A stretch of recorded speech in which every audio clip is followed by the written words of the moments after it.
হ্যাঁ, এরা সচেতন।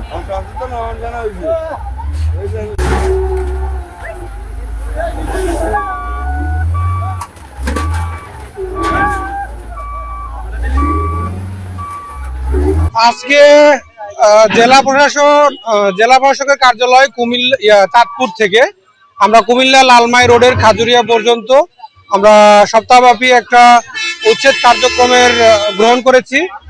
আজকে থেকে এটা শুরু হলো।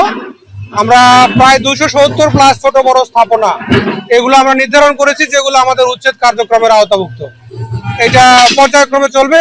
এতে এই অভিযানে জেলা প্রশাসন, পুলিশ প্রশাসন সার্বিক সহযোগিতা করতেছে এবং তাদের সহযোগিতা নিয়েই আমরা এই উচ্ছেদ নিয়মিত পরিচালনা করব।